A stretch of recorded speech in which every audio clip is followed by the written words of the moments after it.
Amakuru yo mu karere tuyatangiriye mu Rwanda, aho kuri wa gatandatu tariki ya 9 z'ukwa gatatu 2024 abari mu ishyaka riri ku butegetsi RPF Inkotanyi bitoreraga uzabahagararira mu matora perezida. Ubwo yahabwaga ijambo, Perezida Paul Kagame akaba na chairman wa RPF Inkotanyi akaba yashimye abanyamuryango b'ishyaka kuba hari aho igihugu cyavuye n'aho kigeze bakaba barabigizemo uruhare rugaragara, anabashimira ku cyizere bakomeje kumugirira.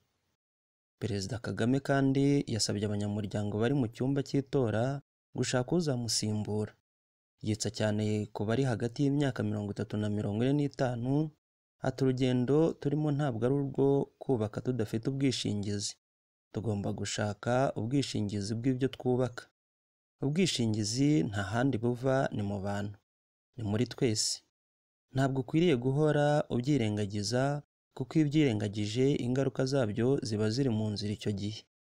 Mu gusoza ijambo, Perezida Paul Kagame kandi akaba yibukije abanyamuryango ko umuzigo bamuhaye yemeye kuyikorera, ariko ko bakwiye gushaka uzamutura uwo mutwaro mu gihe kizaza, kandi uwuzawumutura akaba ari muri bo.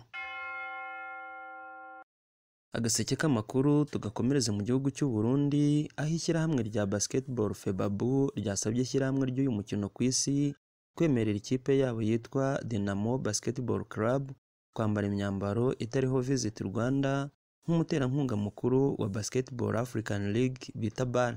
Perezida wa Febabu Jean Paul Manirakiza akaba yandikiye umunyamabanga mukuru ndetse na perezida wa BAL amushyikiriza ubusabe bwe.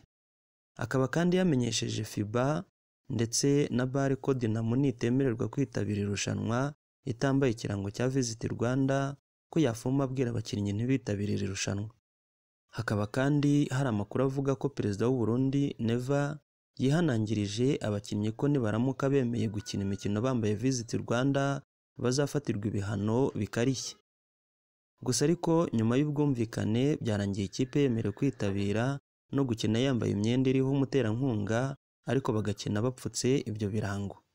Abantu benshi bakaba banenze iyi myitwarire y'igihugu cy'u Burundi gishaka kuvanga ibibazo politike n'imikino nk'uko bagenzi babo ba Kongo Kinshasa babigenje, ubwo ikipe yabo TP Mazembe nayo yambwaga kwambara Visit Rwanda ubwo yitabiraga irushanwa rya African Football League mu mwaka ushize wa 2023, bitewe n'uko umubano wazambye hagati y'u Rwanda na Repubulika Iharanira Demokarasi ya Kongo.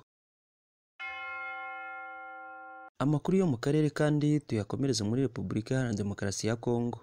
Igisirikare cy'iki gihugu cyerekanye abasivile 4 gishinzwe ubutasi n'ibikorwa byo gushakira abayoboke inyeshyamba za M23 mu mujyi wa Goma. Abo barimo n'abadepite 2 b'intara ya Kivu y'Amajyaruguru.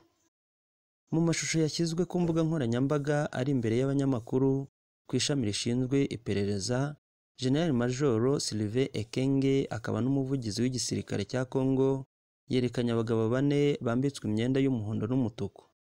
Muri abo harimo Hope Sabine Kibuya usanzwe ari umudepite muri Kivu y'Amajyaruguru, ngo akaba ari we wari ukuriye ibi bikorwa byo gushaka abayoboke ba M23, akaba ari nawe winjije abandi bagera kuri 3.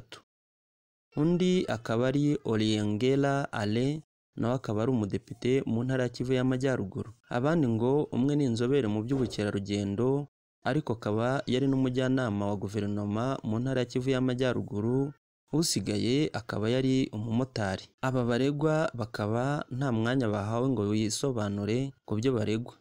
General Kenge akaba yabise abagambanyi bakorana na M23 ndetse n'igisirikare cy'u Rwanda.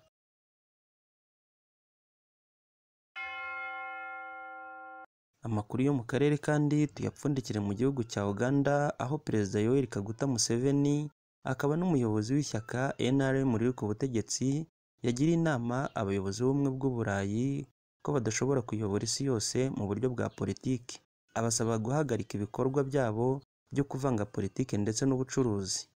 Ati mugende mugire inama abayobozi ba guverinoma zanyu ko bakwiriye kureka amakosa bakora bavanga politiki n'ubucuruzi. Ibi Museveni yabivugiye muri forum ya 3 ihuza Uganda n'abashinzwe ubucuruzi mu muryango w'ubumwe bw'Uburayi. Ati niba tuvuze ubucuruzi bw'akarebe mu nyungu abantu bakura muri ubwo bucuruzi, apana kujya mu buryo bwa politiki.